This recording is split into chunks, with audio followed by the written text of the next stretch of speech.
विनाश के बड़े भारी सीन के पहले टाइम मिला है याद की यात्रा पर रहकर, तमो प्रधान किचड़ा निकालकर, हिसाब किताब चुकतू कर बाप समान मोहजीत बनने की, कर्मातीत बनने की, कल्याणकारी परमात्मा के हम आत्माओं के लिए आज की मुरली से हर समय जागरूक रहे अपने कर्तव्यों को पूरा करने की शिक्षाएं।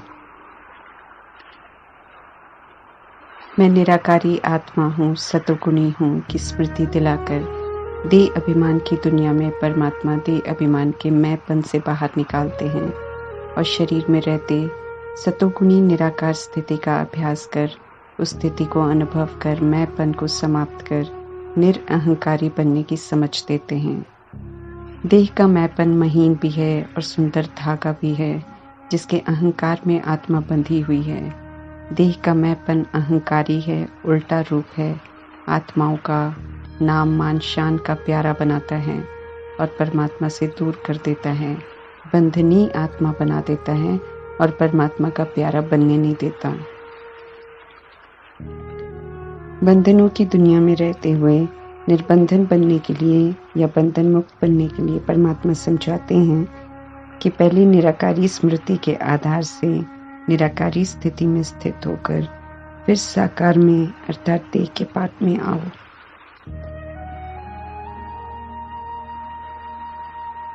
शुरू में ये अभ्यास करने का हमें अटेंशन रखना है, मेहनत करनी है ताकि ये नेचुरल नेचर बन जाए, फिर निरअहंकारी बन जाएंगे। आत्मा का ओरिजिनल स्वभाव निराकारी, निर्विकारी, निरअहंकारी है। अभी फिर से उसी ओरिजिनल स्वरूप में लौटना है। परमात्मा हम आत्माओं को बिल्कुल क्लीन रियल गोल्ड बनाने आए हैं, इसलिए सूक्ष्म खामियों पर भी ध्यान खिंचवा रहे हैं ताकि हम उनसे खुद को मुक्त करें।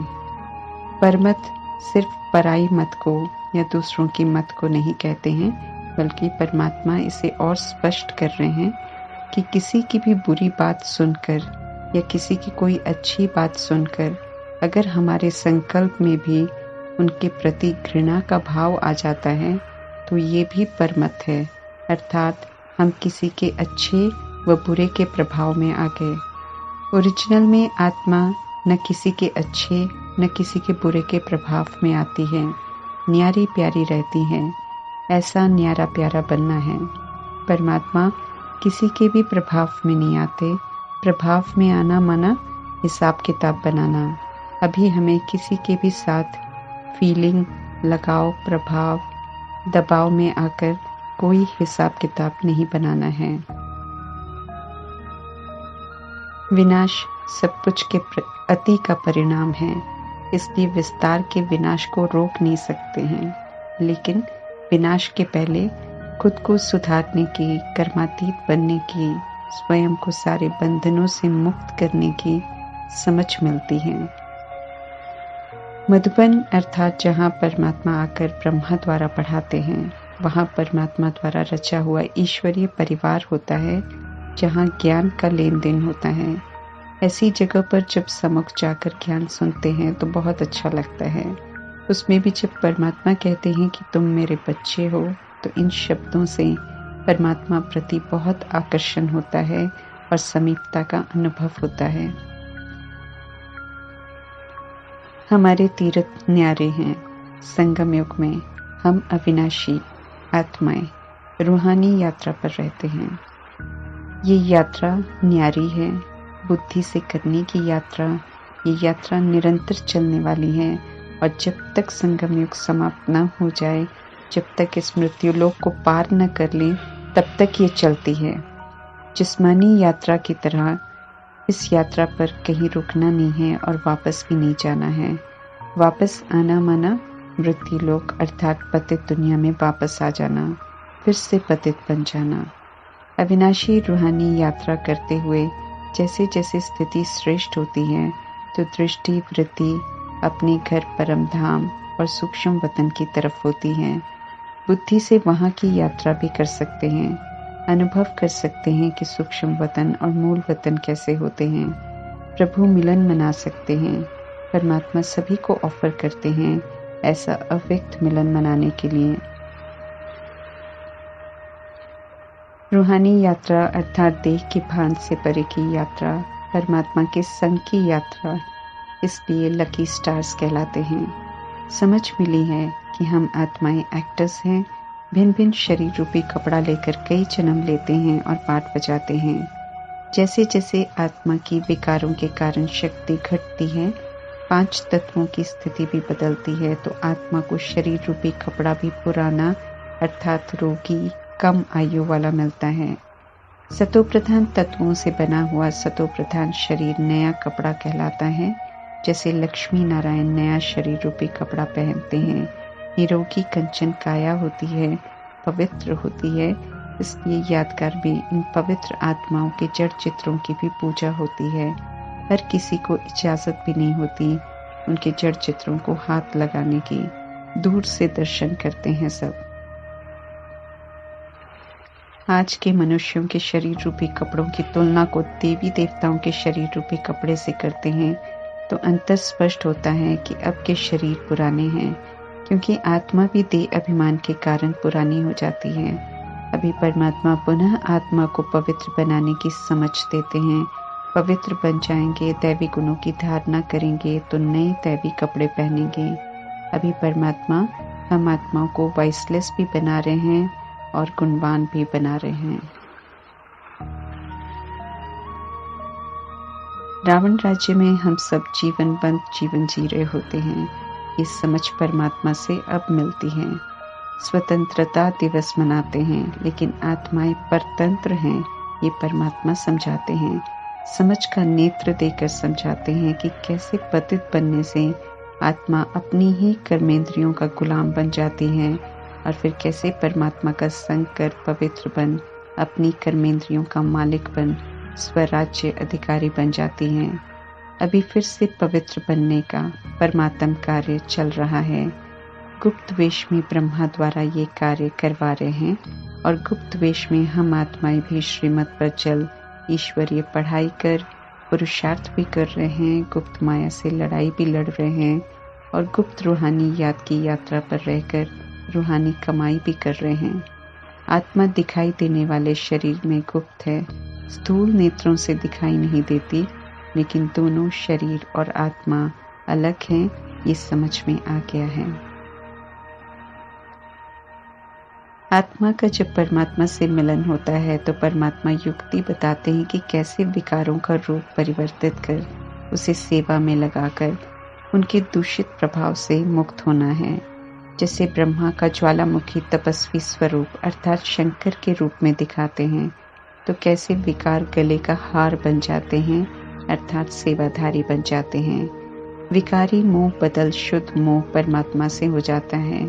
अभिमान बदल आत्म अभिमानी और परमात्म अभिमानी का शुद्ध अहंकार आ जाता है। लोभ के विकारी रूप को शुद्ध लोभ में बदल दिया और परमात्मा से संपूर्ण ज्ञान, पवित्रता, शक्तियाँ और गुणों का वर्षा लिया। क्रोध के विकारी रूप को परिवर्तन कर उसे स्वयं के अंदर से आधा कल्प की बुराइयों और देह अभिमान को समाप्त करने के लिए, देही अभिमानी बनने के लिए प्रयोग किया। अशुद्ध काम विकार को परिवर्तित कर परमात्मा को पाने की शुद्ध कामना में बदल दिया और संग तोड़ एक परमात्मा के संग जोड़ दिया। और हम आत्माओं को भी उदाहरण बनकर दिखाया कि कैसे सहज ही विकारों का स्वरूप बदलकर हम सब भी विकारों से मुक्त हो सकते हैं, मोह जीत बन सकते हैं। विकारों का नाम निशान समाप्त करने आए हैं परमात्मा। 2500 वर्ष स्वर्ग की राजधानी निर्विकारी दुनिया है, वहां जाना है तो परमात्मा कहते हैं कि निर्विकारी बनो। समझाते हैं कि दुनिया अभी तमो प्रधान है, इसलिए दुखी है। सतो प्रधान बनो तो सुखी हो जाएंगे। बाकी तमो प्रधान रहते हुए कितनी भी भक्ति कर ले, पाठ पूजा कर ले, सुखी नहीं हो सकते हैं, ये परमात्मा स्पष्ट कर रहे हैं। संगम युग में चैतन्य शिवालय है मधुबन, आबू पर्वत में, जहाँ परमात्मा आकर पढ़ाते हैं, जहाँ शिव के जड़ चित्र बनाते हैं पूजा के लिए, वो मंदिर भी शिवालय कहलाता है। तीसरा, परमात्मा द्वारा स्थापन स्वर्ग की राजधानी भी शिवालय कहलाती है। चौथा, शांति धाम, जहाँ निराकार परमात्मा शिव रहते हैं, वो भी शिवालय कहलाता है। 5वां शिवालय सूक्ष्म वतन है जो परमात्मा संगम युग में रचते हैं, जहाँ से ईश्वरीय ऑफिशियल कार्य होते हैं। पुजारी बनने का पाठ संपन्न हुआ, भक्ति पूरी होती है तो परमात्मा पुजारी से पूज्य बनाने आते हैं। जिसकी भक्ति जैसे जैसे पूरी होती है वैसे वैसे ये सत्य ज्ञान समझ में आता है। इसलिए अगर किसी को ज्ञान समझ न आए तो हमें उन पर टिक्का टिप्पणी नहीं करनी है कि इन्हें तो समझ नहीं आता है। जो देवताओं को पूजते हैं, शिव को पूजते हैं, उन्हें युक्ति से परमात्मा द्वारा बताए हुए सत्य को बताना है। परमात्मा माथा टेकना बंद करवाकर कहते हैं कि देवताओं की राजधानी में चैतन्य में जाने के लिए पुरुषार्थ कर लायक बनो। याद की यात्रा कहीं भी रहते हुए करनी है और परमात्मा यकीन दिलाते हैं कि कहीं भी रहते हुए यात्रा करते हम पावन बन सकते हैं, मुरली पढ़ धारण कर ऊंच मर्तबा ले सकते हैं। बच्चे तुम मेरे हो कहकर परमात्मा हम आत्माओं को सत्य से परिचित करा रहे हैं कि हम आत्माएं जो शरीर द्वारा पाठ बजाते हैं वो वास्तव में निराकार परमात्मा के हैं, निराकार धाम के हैं। इन शब्दों को सुन उनसे समीपता का अनुभव होता है, आत्मा को सुकून मिलता है। परमात्मा के बच्चे हैं सब, फिर भी सहज नहीं मानते कि परमात्मा आए हुए हैं। इसलिए परमात्मा को बार बार समझाना पड़ता है कि वे अलौकिक तरीके से जन्म लेते हैं, पर काया का आधार लेते हैं, सत्य से परिचित कराकर फिर से आत्माओं को सत्व प्रधान बनाने के लिए। चूंकि सभी आत्माओं के पिता हैं, बच्चे कहकर संबोधित करते हैं, इसलिए वानप्रस्थ शरीर का आधार लेते हैं। हम आत्माओं की तरह छोटे शरीर में नहीं आते। परमात्मा ही माता पिता हैं, इसलिए उनके माता पिता कोई नहीं है। सुप्रीम अथॉरिटी है परमात्मा, दुख हरता सुख करता है। संगम युग में हम आत्माओं के सम्मुख आते हैं और हम आत्माओं से बात करते हैं और राइटियस रास्ता बताते हैं। बगुला से होली हंस बनाते हैं। बगुला अर्थात अपवित्र जीवन जीने वाले, होली हंस अर्थात परमात्मा के श्रीमत पर चल पवित्र बनने वाले। होली हंस बनने वाले किसी के प्रति भी आकर्षित नहीं होते। बगुलों को कोई न कोई आकर्षण होता रहता है। हमारी बुद्धि में सदैव यही रहे कि जो कोई मिले उनको परमात्मा का परिचय देना है और परमात्म संदेश देना है कि एक परमात्मा को याद करो। युक्ति से शरीर के पिता और आत्मा के पिता में अंतर को स्पष्ट करना है।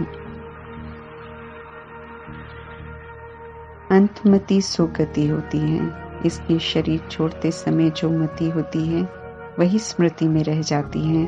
उसी प्रमाण फिर जन्म लेते हैं और जल्दी ही संन्यास धर्म के संस्कार होते हैं तो वो इमर्ज हो जाते हैं और फिर से आत्मा सन्यासी बन जाती हैं। किसी को शास्त्र कंठ होते हैं तो शरीर छोड़ने समय वही संस्कार बने होते हैं और आत्मा जन्म ले छोटे होते ही शास्त्रों के श्लोक सुनाने लग जाते हैं। अज्ञानता में हम सब आकर्षित होते हैं कि छोटा सा बच्चा कैसे सुना रहा है, परंतु परमात्मा आकर समझाते हैं कि सन्यासियों की या शास्त्रवादियों की वृद्धि इसलिए होती है क्योंकि उनके धर्म की आत्माएं भी पुनर्जन्म में आती रहती हैं। नथिंग न्यू है, कोई आश्चर्य की बात नहीं है कि कोई छोटा बच्चा कुछ कर रहा है। वो पिछले जन्म के संस्कार होते हैं जो इमर्ज हो जाते हैं। अभिदेय अभिमान की बातों से निकलना है कि मैं फलाना हूँ, मेरा मर्तबा ये है, क्योंकि समय है अशरीरी आत्मा समझने का, परमात्मा को याद करने का। शरीर को तो देखते हुए नहीं देखने का अभ्यास करना है, क्योंकि शरीर विनाशी भी है लेकिन इस समय माया भी है। माया इसी का आधार लेती है परमात्मा को भुलाने के लिए। न हमें दूसरों के शरीरों को देख आकर्षित होना है और न औरों को आकर्षित करना है।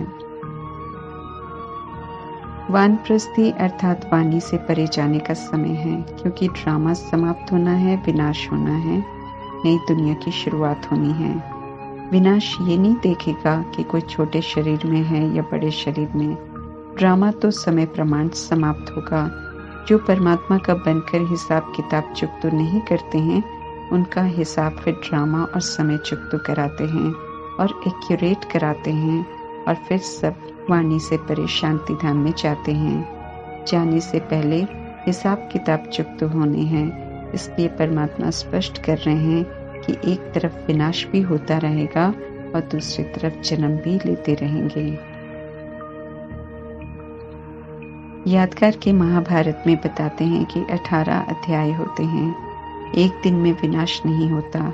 यहाँ भी परमात्मा कहते हैं कि एक दिन में ये रियल महाभारत समाप्त नहीं होता। 18 अध्याय ज्ञान मार्ग में भी हैं। 2018 को समाप्ति वर्ष मनाने को परमात्मा ने कह दिया। उसके बाद अव्यक्त रूप में साकार दुनिया में मिलन समाप्त हुआ। अब मुरलियों के माध्यम से परमात्मा हम आत्माओं से बात कर रहे हैं, गाइड कर रहे हैं। विनाश 18 वर्ष लेता है, इसलिए हलचल तो शुरू हो ही गई है। एक तरफ बीमारी और कहीं आपदाएं तो कहीं लड़ाई के रूप में चल रहा है विनाश। आत्माएं शरीर छोड़ भी रही हैं तो दूसरी तरफ शादियां भी हो रही हैं, तो शरीर छोड़ने वाले जन्म भी ले रहे हैं, क्योंकि कईयों के पाप कर्म के हिसाब किताब बार बार गर्भ जेल में जाकर भी चुकतो होने हैं। परमात्मा मुरलियों द्वारा इशारे भी दे रहे हैं और वर्तमान परिस्थितियां भी बता रही हैं कि हम सृष्टि परिवर्तन की ओर तेज गति से जा रहे हैं। शक्ति परखने की चाहिए कि हम परख लें, और परमात्मा जो कह रहे हैं वो करके अपने विक्रम खुद ही विनाश कर लें। हमें दोबारा कलयुग की विकारी गर्भ जेल में न जाना पड़े। कर्मों के हिसाब प्रमाण कोई गर्भ में ही मर जाएंगे, कोई कहीं मरेंगे, क्योंकि सब हिसाब किताब चुकतो होने हैं। आत्मा को पवित्र बनना है किसी भी विधि से। परमात्मा हम आत्माओं को ये फिर स्पष्ट कर समझा रहे हैं कि हिसाब किताब रहा हुआ होगा तो अच्छी रीति सजाएं खानी पड़ेंगी। परमात्मा के बने हैं, योग कर रहे हैं, तो पाप करने की हमें इजाजत नहीं है। कच्चे नहीं बनना है, विकार में जाना। भले दुनिया लाइसेंस देती है, लेकिन परमात्मा के अनुसार वो मुंह काला करना है। माया से हार नहीं खानी है, अलर्ट सदा रहना है। हमें पुरुषार्थ भी करना है, अपने अंदर से तमो प्रधान कीचड़ा भी निकालना है। याद की यात्रा पर भी रहना है और औरों को भी रास्ता जरूर बताना है। रूहों की सेवा करनी है, सब अपना ही तो परिवार है।